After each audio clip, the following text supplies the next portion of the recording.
Hello and welcome to Flourish and Thrive with me, Aisling B. Young. I'm delighted you could join me for this video today.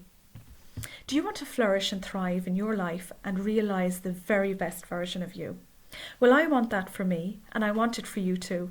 My name is Aisling B. Young, and for the past 20 years I've been exploring and examining what it is, what the elements are that make people flourish and thrive in their lives, their work and in their businesses.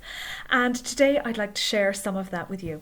Now, some of you may be familiar with my Facebook page where I share tips and insights into how to flourish and thrive in your life, and really how to live a life that has meaning and brings you happiness, joy and fulfillment.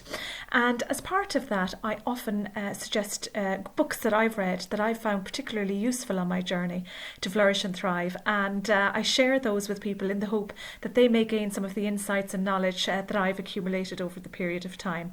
So one of these books is The 4 Agreements by Miguel Ruiz, and today I'm actually going to be taking you through that book.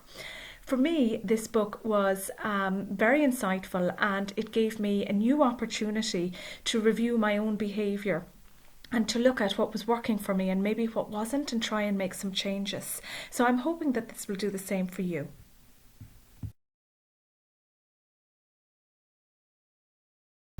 This is quite a small book, but it's a small book filled with lots of wisdom, and really, if applied in your life with consistency, it really can affect change, and it is quite transformative. This book is centred around 4 main agreements, and the author tells us that if we integrate these agreements into our everyday lives and make them part of our everyday habits, well, this can really be transformational.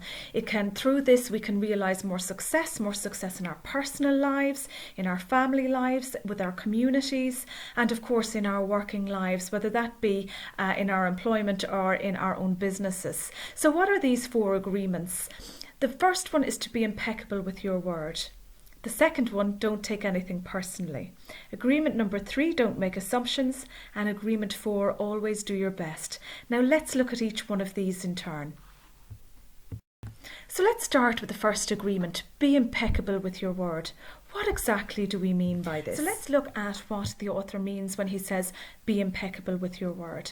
When he's discussing it in the book, he talks about the concept of sinning, and when we are not being impeccable with our word, we're basically sinning against ourselves and against others through the words that we use.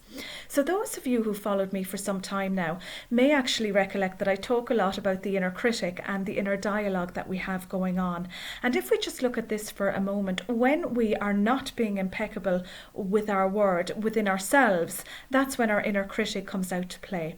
So when we are using the word to sin against ourselves, we're basically berating ourselves. So in situations where you found you're talking negatively to yourself, maybe you're talking yourself down, or experiencing negative thoughts about your actions towards something. For instance, it could be, I'm not capable, I don't know why I bothered to try this, I'm always going to be a failure. All of those kind of things are examples of you not being impeccable with your word against yourself. Now, just as we can be non-impeccable with our word against ourselves, we can also be non-impeccable with our words in relation to others. Now, others' experience of us is really driven by our words and our communication, because it's through our communication that we engage and interact with the people around us and those closest to us. And when we are not impeccable with our word, we really set out to be destructive. And this may not be deliberately preconceived, nor may we be consciously aware of it, but yet it's happening nonetheless. So an example of maybe you being not impeccable with your word against somebody else would be gossip. Now, gossip is something that can be highly destructive, and it can create catastrophic events for people in our lives. And Miguel Ruiz discusses this in the book and says how really when we're actually not being impeccable with our word, we're not speaking the truth, and we're not speaking the truth for ourselves, and we're not speaking it for others. And the effects that this has then are destructive both on ourselves and others. So he guides us to a more evolved path and a more self-aware path of recognising the power of the words that we speak. And he even goes so far as saying that the destructive side of the word is actually the equivalent to black magic. The second agreement is don't take anything personally. Let's look at this in more detail.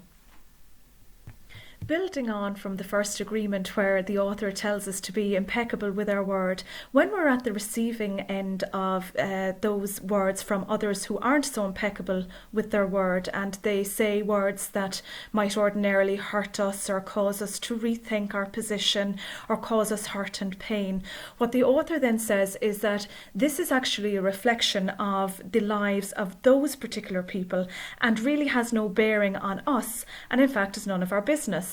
So if we're to look at that a little, if the words that they say are a reflection of their lives at that particular point in time, well then really they should have no bearing on us.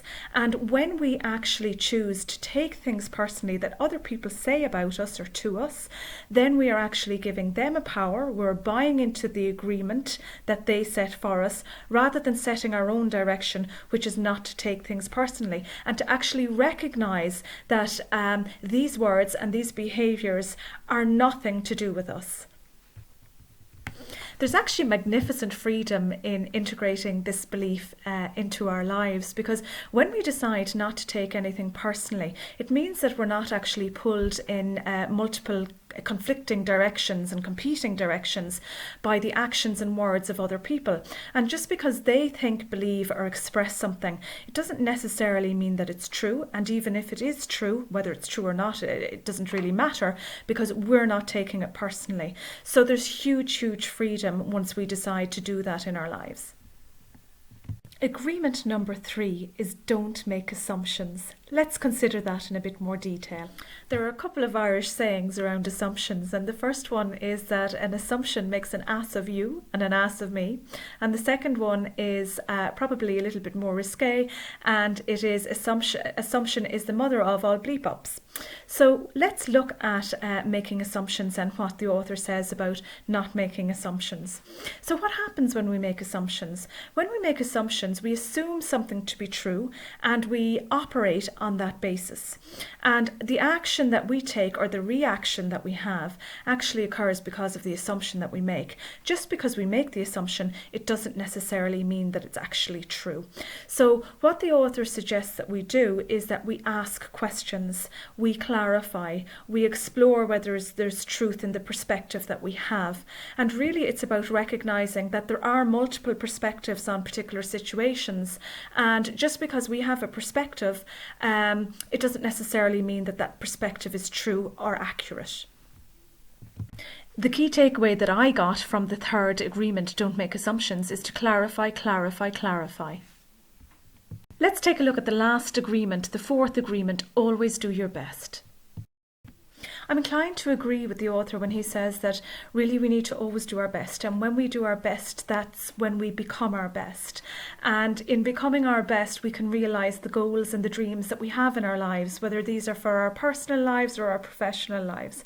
And really becoming your best means different things at different times. And I think this is really important because the author does clarify that's what's our best in one particular state or in one particular point in time in our lives may not necessarily be our best at another. So for instance, if we're feeling unwell, obviously we're not going to perform to the same degree as when we're feeling very well and full of energy. If we've experienced particular suffering in our lives at set points in time, or we're navigating particular challenges, we may find that our energy reserves are lower and therefore our best is not as we would like it to be. Now, what the author says in this situation really is to give ourselves permission to accept that our best is our best at the particular point in time, and we can only operate to our best at this point in time. Now, I like this personally because really it takes away from the need to beat ourselves with the guilt stick. And I know from my discussions with clients that this is something that people grapple a lot with, in the sense that they feel guilt and then they feel guilt for feeling guilty, and this starts really a cycle of events that only serves to immobilise us, and really when we're in this state we can't do our best. So I think that there's huge permission in this and in this acknowledgement for ourselves, but to recognise that we can and ought to and must do our best if we really want to live the lives that we love and we want to flourish and thrive. So that brings us to the end of the 4 agreements. Let's recap now on the 4 agreements. The first agreement, be impeccable with your word. Remember, this is about talking your truth, both to yourself and to others. And it's about using your power of your word and the influence that comes with your word for positive effect, and not using the destructive and negative force of gossip. The second agreement, don't take anything personally.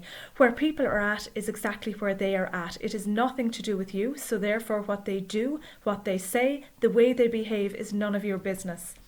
Item number 3 then, or agreement number 3, don't make assumptions, and the only way to ensure that you don't fall into this trap is to clarify. And agreement number 4, always do your best, but recognise that your best changes from time to time. Your absolute optimum condition will not always be the same, because when we are sick, when we are ill, when we are suffering, our best is not the same as when we were on top form. So that brings me to the end of my discussion on the 4 agreements, and I hope you found something in this video that you'll be able to apply and integrate into your own life. I'd highly recommend that you go out and get yourself a copy of the 4 agreements. I have a copy of the book on my bookshelf still, and it's a well thumbed through version, because this is something that I've read for over 20 years, and really I still dip in and out of it from time to time. It's a lovely little book, and I'd highly recommend it to help you flourish and thrive in your life. If you'd like to see some more videos from me, feel free to follow me on my Facebook page, Flourish and Thrive. I'd love to see you over there and engage with you. And I also have a YouTube channel, Ashlyn B. Young, and you can subscribe to me there. And once you're subscribed, you'll get access to lots of free videos that I really hope will make you flourish and thrive and enhance your life and help you live a life that you really, really love. Until then, take care.